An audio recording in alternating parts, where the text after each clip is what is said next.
एक है village rock stars और एक है बुलबुल can sing. Indian independent cinema series में ये दो फिल्में मैंने चुनी है। दोनों ही फिल्में असम की है और एक ही डायरेक्टर की है, रीमा दास। रीमा दास के बारे में आगे हम जानेंगे कि उनके जीवन से हम क्या सीख सकते हैं, समझ सकते हैं। जो लोग ये सोचते हैं कि फिल्म मेकिंग के लिए हमें सिर्फ जो है जाकर महंगे फिल्म स्कूल में जाकर सीखना पड़ेगा तभी हम कर सकते हैं, तो ये चीज नहीं है उनके साथ, बल्कि वो एक सेल्फ टॉट फिल्म मेकर है जिन्होंने अपने अंदाज से फिल्म बनाई है और कहीं से कोई प्रशिक्षण नहीं लिया है। और उनकी जो ये दोनों फिल्में हैं, इसने कामयाबी के मामले में वो शोहरत, वो कामयाबी हासिल की है, मतलब कि आप सोच भी नहीं सकते।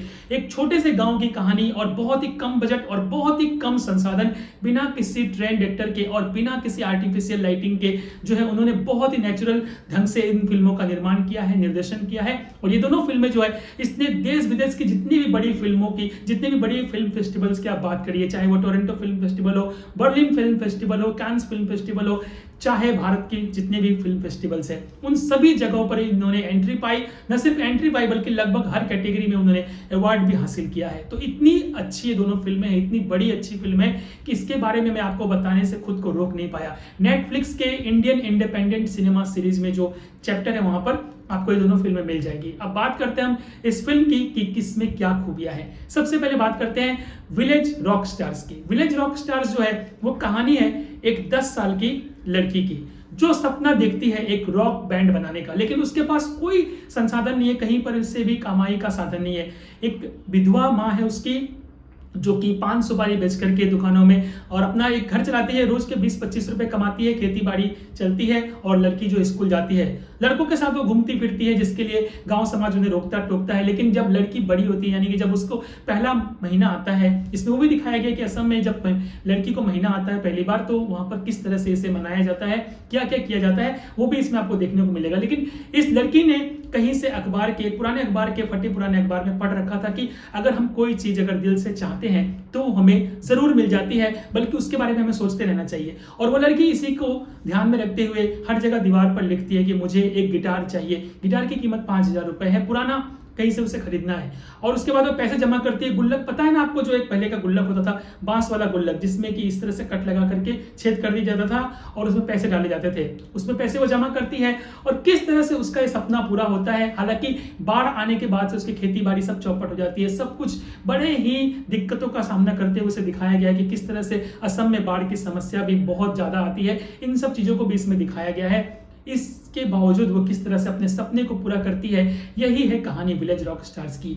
यकीन मानिए 1.5 घंटे की ये जो फिल्म है, इसमें आप गांव की उस खूबसूरती को देख पाएंगे, नेचुरल ब्यूटी को देख पाएंगे, मैजिक आवर्स को देख पाएंगे, मॉर्निंग के, आफ्टरनून के और सनशाइन के, बाढ़ के, इतने सारे दृश्यों को आप देख पाएंगे कि एक एक शॉट जो है वो इस तरह से लिया गया है कि एक पेंटिंग की तरह प्रतीत होती है। यकीन मानिए डायरेक्टर रीमा दास ने जो है इस फिल्म का न सिर्फ निर्देशन किया है बल्कि सिनेमाटोग्राफी भी की है, एडिटिंग भी किया है और इसमें उन्होंने सारे काम किए हैं, प्रोडक्शन डिजाइन के काम किए हैं, कास्टिंग का काम किया है, क्योंकि फिल्मों का बजट इतना नहीं है फिल्म का कि वो इतने लोगों को पैसे दे सके। प्लस इसमें जितने भी कलाकार है वो सभी अनट्रेंड है, सभी गांव के रहने वाले हैं, उनको उन्होंने सिखाया और इतना जबरदस्त सिखाया कि ये फिल्म जो है हासिल कर लेती है अवार्ड्स, नेशनल अवार्ड और इंटरनेशनल अवार्ड। मतलब कि और इस फिल्म को जो है 91st एकेडमी अवार्ड्स में भी एंट्री मिली थी, वहां पर नॉमिनेट किया गया था। तो इतनी खूबियां इस फिल्म में कि ये फिल्म नहीं, एक गांव का जीवन दिखाती है जहां की रहने वाली है डायरेक्टर रीमा दास। छाया गांव, गुवाहाटी का छाया गांव है, जो गुवाहाटी से कुछ 50 किलोमीटर दूर है, वहां का ये गांव है। और वहां के गांव की जो खूबसूरती है उन्होंने इसे इतने सुंदर तरीके से दिखाया है, नदी नाले और जो खेत खलिहान है, बगीचे हैं, जो पर्वत की सुंदरता है। वैसे असम जो है ना बहुत ही नेचुरली ब्यूटीफुल प्लेस है। तो ये है विलेज रॉक स्टार्स की कहानी। अब दूसरी जो फिल्म मैंने चुनी है वो है बुलबुल can sing. Bulbul can sing जो फिल्म है, ये 3 दोस्तों की कहानी है। 2 लड़कियां हैं और एक लड़का है। उस लड़के को सभी लेडीज कहकर चिढ़ाते हैं क्योंकि उसकी बॉडी कुछ ऐसी है।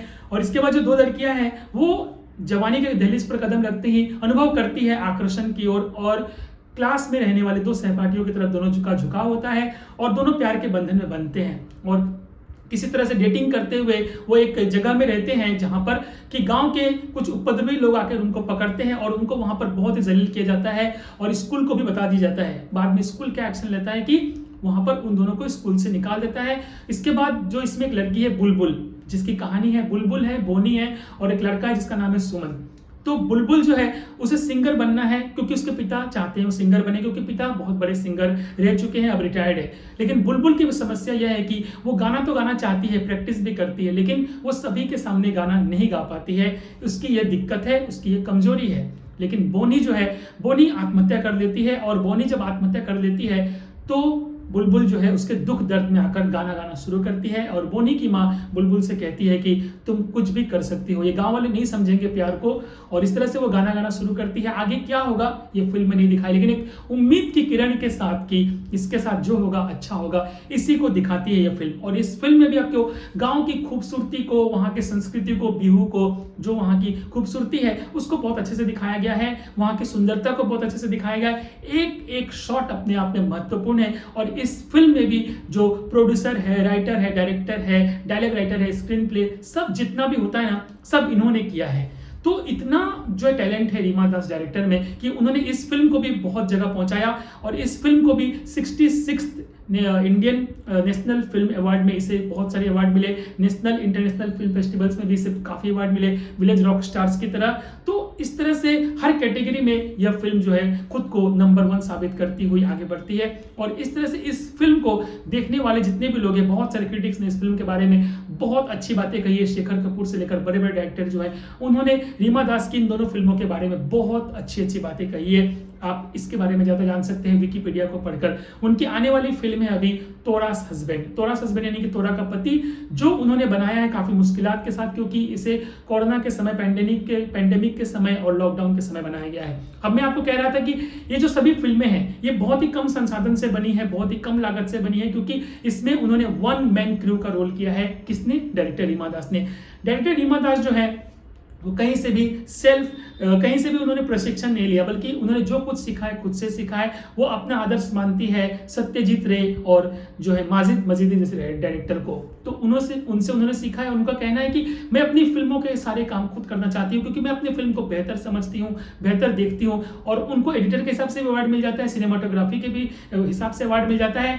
और बात मानिए कि उनके जीवन का जो किस्सा है, पहली फिल्म जो उनकी है, मतलब कि शॉर्ट फिल्म के बाद जो पहली फिल्म है विलेज रॉक स्टार्स, उसमें उन्होंने उस फिल्म को बनाने के लिए उन्होंने अपने जेवर जो है उसे बेच दिया था कैमरा खरीदने के लिए। जी हाँ, 5D कैमरा खरीदने के लिए उन्होंने इस फिल्म को बनाने के लिए अपने जेवर बेच दिए थे। और उस हिसाब से उन्होंने काफ़ी मुश्किलात के साथ 4 साल का समय लगाकर, क्योंकि इस फिल्म को बनाने में 4 साल का समय इसलिए लगा है क्योंकि उनके पास जो है सभी को देने के लिए कुछ नहीं था। जिसके पास जितना टाइम अवेलेबल हुआ उस हिसाब से उन्होंने इस फिल्म को बनाया, और इस तरह से वो फिल्म बनाती है और इतना जबरदस्त फिल्म बना देती है कि मतलब कि अपने आप में उनकी दोनों फिल्में जो है किसी फिल्म स्कूल, फिल्म यूनिवर्सिटी से कम नहीं है। अगर आप सच में एक फिल्म लवर है या फिर फिल्म मेकिंग के गुण सीखना चाहते हैं तो आपको ये दोनों फिल्में जो है अवश्य देखनी चाहिए, किसी भी हाल में इसे मिस नहीं करना चाहिए। असम से मैं खुद भी बिलोंग करता हूं, जहां पर फिल्में जो है बहुत कम बनती हैं या न के बराबर बनती है। तो वहां से अगर कोई आगे बढ़ता है और कोई कुछ नया करके दिखाता है तो इच्छा होती है कि हम उनके बारे में बात करें। न सिर्फ असम बल्कि कहीं से भी, किसी भी क्षेत्र के अगर आप जानकार है तो वहाँ की फिल्मों को देखिए, समझिए। जो भी इंडिपेंडेंट सिनेमा होती है ना, वो हमारे लिए होती है कि हम ऐसी फिल्मों को देखें जो जिसे हम रियल सिनेमा कहते हैं, जेम ऑफ सिनेमा कहते हैं। और एक डायरेक्टर रीमा दास ऐसी है जो जेम ऑफ सिनेमा है, और उनके जीवन से हम बहुत कुछ सीख सकते हैं। तो दोस्तों, बहुत ज़्यादा बोलना नहीं चाहूँगा मैं, वीडियो लंबी हो चुकी है। ऑफकोर्स आप वीडियो को लाइक कर दीजिए, शेयर कर दीजिए और चैनल को सब्सक्राइब कर दीजिए। मैं मिलता हूं आपसे अगले कंटेंट में एक नए वीडियो के साथ, एक नई जानकारी के साथ। नमस्कार, ओम शांति।